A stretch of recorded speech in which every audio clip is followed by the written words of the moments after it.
আজি আমি বেলেগ বেলেগ সংগঠন পৰা ধৰি কিনি আমি গোটেই আমাৰ কাৰ্বি আংলং ৰাইজে আমি আহি কিনি আমি আজি বহিবলগীয়া উদ্দেশ্যটো এইটোৱেই যে যোৱাকালি এটা ঘটনা হৈছে আমাৰ কাৰ্বি আংলং আমাৰ ডিফু বজাৰত আমাৰ কে এছ এ মেম্বাৰ আমাৰ কাৰ্বি ল'ৰা এজন চকুৰ ইংহি বুলি কোৱা ল'ৰা এজন কাৰণে যোৱাকালি এটা মিয়াই যোৱাকালি কাটি কিনি গোটেই নাক চাক এইফালে ট'টেলি ইনজুৰ্ড হৈছে। সেইটো কাৰণে আমি কণ্ডেম কৰিছোঁ, সেইটো আমি নিন্দা কৰিছোঁ। আৰু আজিৰ দিনত এনেকুৱা হৈছে যে যোৱা ৰাতি যোনটো ঘটনা হৈছে সেইটোৱে প্ৰথমবাৰ নহয়। যোৱা দিনতো আমি যোৱা 2 বছৰ আগত আমি 7 মাইল ডিফু 7 মাইল এৰিয়াত আমি চাব যাওঁ কোনোবা মিয়াই আমাৰ কাৰ্বি ছোৱালীখিনি ৰেপ কৰিছে, বা আমি 2 বছৰ আগত 3 বছৰ আগত আমি চাব যাওঁ কোনোবা মিয়াই আমাৰ কাৰ্বি ল'ৰাৰ কাৰণে পিটি দিছে, বা কোনোবা মিয়াই আমাৰ মানুহ কাৰণে কেছ কৰি দিয়া হৈছে। এনেকৈ বাৰে ঘটনা হৈ আছে। তেতিয়া আমি এটাই কথা ক'ব বিচাৰিছোঁ যে আমি এই কাৰ্বি আংলংটো এইটো আমাৰ জেগা নহয় নেকি বুলি আমি আজি অট'নমাছ কাউন্সিলৰ কাৰণে আমি সুধিবলগীয়া বাধ্য হৈ গৈছোঁ। কেলৈ ক'ম, আজি ডিফু টাউনত যদি আমি চাব যাওঁ আমাৰ যোনটো পাণবাৰী বুলি কোৱা এৰিয়া, যোনটো আমাৰ হৰিলাল বস্তি, আমাৰ যোনটো ৰংনিহাল পথাৰ ৱাৰ্ড নম্বৰ 3 যোনটো এৰিয়া আমি চাব যাওঁ, গোটেই আমাৰ কাৰ্বি মাটিতে গোটেই মিয়াবিলাক ভৰ্তা হৈ আছে।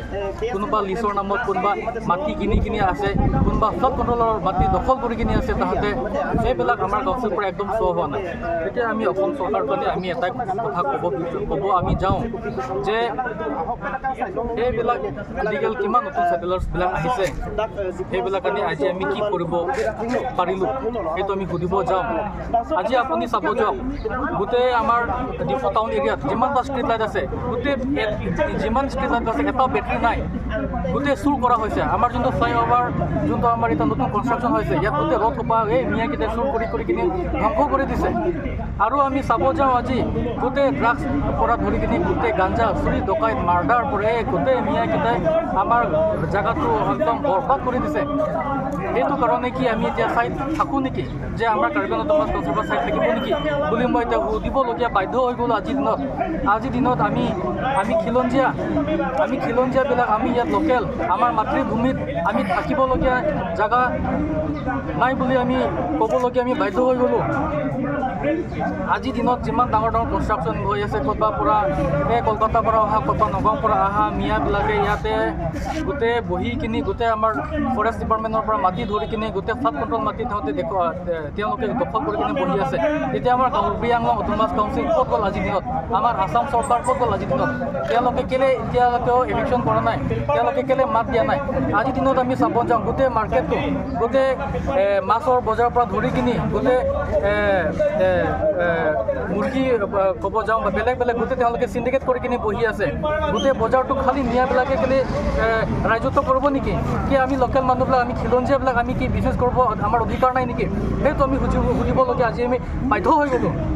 সেইটো কাৰণে এতিয়া আমাৰ এটাই কথা, আমি ইয়াতে আজি ধাৰণা কৰিবলগীয়া অৱস্থা হৈ গ'লোঁ। সেইটো কাৰণে যদি ইয়াত আছাম চৰকাৰে যদি আমাৰ কাৰণে নাচায়, যদি আমাৰ ল' এণ্ড অৰ্ডাৰৰ আমাৰ কাৰণে নাচায়, যদি ইয়াতে আমাৰ কাৰ্বি আংলং অট'নমাছ কাউন্সিল যদি ইয়াতে মাত নিদিয়ে ক'লে, সেইটো আমি অহা দিনতো চিটুৱেশ্যন বহুত বেয়া হৈ যাব। অহা দিনত যদি কিবা এটা চিটুৱেশ্যন হয়, তেতিয়া আমি ৰাইজৰ পৰা বা আমি সংগঠনৰ পৰা আমি এইটো দায় ল'ব নাই। আৰু এতিয়া কথাটো এনেকৈ হৈছে, কাৰ ভুল নাই এইটো আমি ক'ব নাযাওঁ। কথাটো আজি এটা মিয়াই আমাৰ খিলঞ্জীয়া ল'ৰা এটাক আজি কাটি কিনি আজি এই ল'ৰাটো এনেকুৱা অৱস্থা হৈ গ'ল যে ডিফু মেডিকেল কলেজত নোৱাৰি কিনি এতিয়া ৰেফাৰ দিয়া অৱস্থা হৈ গ'ল। সেইটো কাৰণে আমি খিলঞ্জীয়াবিলাক যদি এনেকৈ হৈ থাকি গ'লে আমি ক'ত যাম? আমি আজিৰ দিনত আমি ক'বা নগাঁও সজাই লংকাত আমি কলকাতাত গৈ কিনে আমি বিজনেছ কৰিব নোৱাৰোঁ। এইটো আমাৰ জেগা, আমি ইয়াত আমি বিজনেছ কৰিব লাগিব, আমি থাকিব লাগিব। কিন্তু যদি এনেকৈ সদায় হৈ থাকি গ'লে এইটো আমি চাই থাকিব নোৱাৰোঁ। যদি অহা দিনত যদি এনেকৈ কিবা গৰম কিবা হয়, তেতিয়া এইটো আমি দায়িত্ব আমি নলওঁ, এইটো আমি ক'ব বিচাৰিছোঁ।